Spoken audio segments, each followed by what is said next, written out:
Many disturbing and strange things are happening around us, and today we take a look at some of these stories. Actress Raven-Symoné, who grew up on The Cosby Show as Little Raven. She was so adorable. She went on to be Raven, That's So Raven on her show, and she was a psychic. And now, excuse me, she's come out and saying that she actually has a spirit guide, that she has psychic powers. Raven-Symoné is an extremely well-known actress who has been in the public eye since her early appearances on The Cosby Show. She gained even more popularity with her role as Raven Baxter in the hit Disney Channel show That's So Raven, launched in 2003. The show focused on the life of Raven Baxter, a teenage girl with the uncanny ability to see into the future. With a mix of comedy, drama, and supernatural elements, the show became an instant fan favorite and one of Disney Channel's most beloved programs. While Raven Baxter's psychic abilities were a significant plot device for the show, Raven-Symoné herself has now claimed to have psychic experiences. So I do have moments where I'll just... God, it's so bad, you guys. Listen, this happened before the show. But I really will just stare, and I will see a scene that is happening, that has happened to me or going to happen in another dimension, and I feel it in my body. And I'm like, yo, this is weird. It came up during a game of Spin the Wheel with guest Keek Palmer. The wheel landed on the word psychic, and Raven-Symoné said she believed she has psychic abilities. Having psychic abilities means that a person claims to have abilities that extend beyond the typical human sensory experiences of sight, sound, touch, taste, and smell. Psychics, as they're often called, suggest that they can perceive information hidden from the normal senses through extrasensory perception, which often means communicating with something spiritual. I can walk into a room and read the room. People might not think that's psychic, but what that is reading energy, and energy is in the psychic plane because it's not on a physical material plane. There's also the conversation of deja vu you brought up, and I wanted to tell you, and I've told Miranda a couple times, but I'm going to tell the world. Now she's ready to tell the world about her psychic abilities, but is this something to celebrate? What is the source of psychic abilities? Let's hear what an ex-psychic has to say. But here's what's actually happening. Information is being downloaded by demons when you are getting psychic information. So what she's talking about is psychic information that a lot of people have had, like myself. I was doing it for years, and it's literally demons feeding you this information, and they can do that because they've been around for ages. And we know that they know things about you.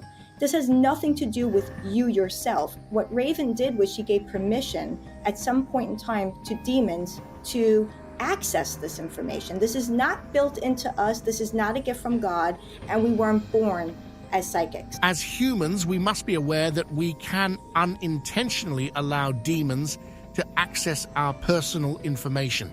This can occur in various ways, but usually happens when we leave a door open for them to enter. As stated in Ephesians 4:27, do not give the devil a foothold. Unfortunately, even with her playing that role, she opened herself up to those familiar spirits.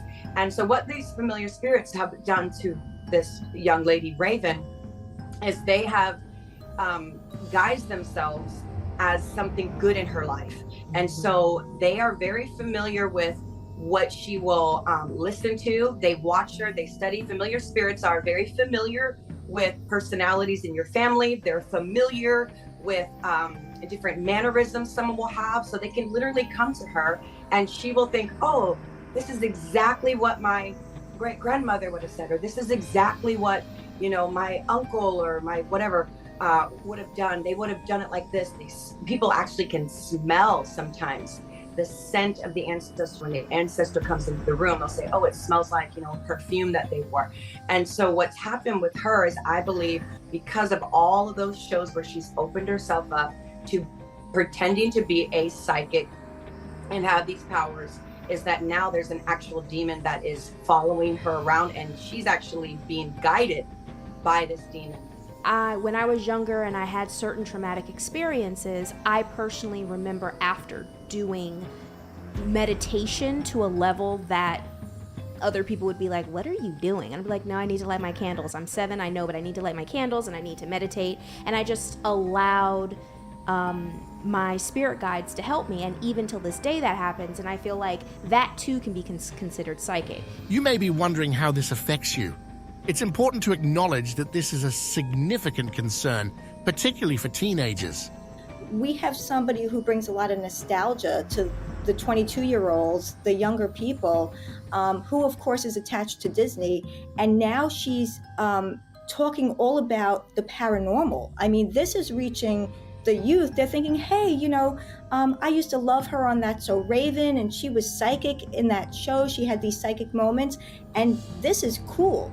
So this is a huge problem for me, Billy, and a huge problem for the youth who have that nostalgic feeling towards her, because the things that she's talking about are demonic. Indeed, these things are demonic, and the Bible is very clear about demonic spirits. They seek to harm humanity and work against God's divine plan.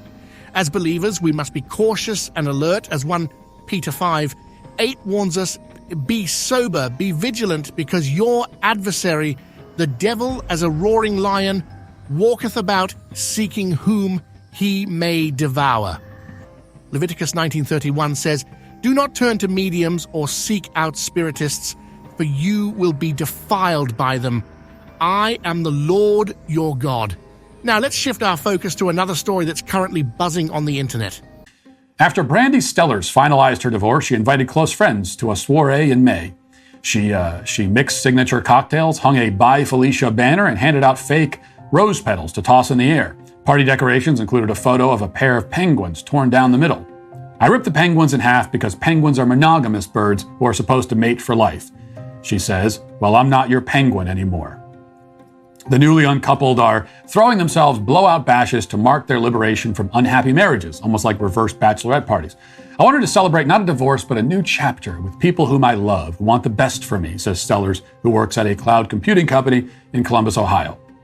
Divorce used to be something to be ashamed of due to societal pressures and stereotypes, says Nicole Sodoma, a divorce lawyer who wrote the book Please Don't Say You're Sorry about the topic. But today, people have really decided to nip that societal shame and instead embrace being divorced as another stage of life that some of us experience. On Etsy and Amazon, brands sell Splitsville swag, including End of an Error sashes, Thank You Next, rose gold foil balloons, and I Do, I Did, I'm Done t-shirts. On Pinterest, the online platform for sharing creative ideas, search trends show that people are gaining a new perspective on divorce, says Swasti Sarna, Global Director of Data Insights at Pinterest. Pinterest searches for divorce party games surged 80%, and searches for divorce cakes rose 50% in June 2022 from a year earlier. There were also jumps in searches for divorce party decorating ideas, 35%, and for divorce gifts, 30%, according to Pinterest. It was just this feeling of, I'm not ashamed of this, says Nadine Adamson, a real estate broker in Manhattan and Brooklyn who had a divorce party. I think being married for more than 10 years in New York, I was married for 12, is a huge success. Continuing, quote, Adamson had friends from Los Angeles fly to New York, and they booked the hotel suite where she had stayed when she got married. It felt like closure in a really beautiful way to be in the same hotel with the same view, she says. The four of them burned sage in the suite to rid it of negative vibes, filled the place with balloons, dined out, and then had a sleepover. Adamson also continues to post on Instagram with the hashtag divorce party, not because she keeps throwing them, but as a way to highlight her new life, such as upgrading her brownstone with a cozy wood-burning fireplace. I guess divorce parties are a thing, a Reddit user wrote a few months ago in a post that drew nearly 4,000 comments. The poster included a photo of an invitation from a divorcing couple that was throwing a joint party. Plus ones are welcome. Ours will be there, it said. Now you get the idea. But eventually the article ends with this anecdote, quote, travel blogger Maja Proskolt says that her divorce process, done without lawyers, was lengthy enough that by the time the paperwork was done, much of her grief had settled and she was ready for a party. Her sister supplied a crown and a finally divorced sash. The group went out dancing, where the club's DJ called out, let's have it for Maja's divorce party. That was a top life moment for me, she says. Marriage in Christianity is seen as a covenant made before God. Its dissolution, therefore, is a serious matter and is seen as a last resort when reconciliation becomes impossible. Divorce parties tend to make light of this seriousness, focusing instead on the perceived liberation or the end of a troublesome phase. However, the pain, disruption, and the broken relationships that often accompany divorce can hardly be causes for celebration. Instead of celebrating the end of a marriage, Christians are called to foster love, understanding, and where possible, reconciliation.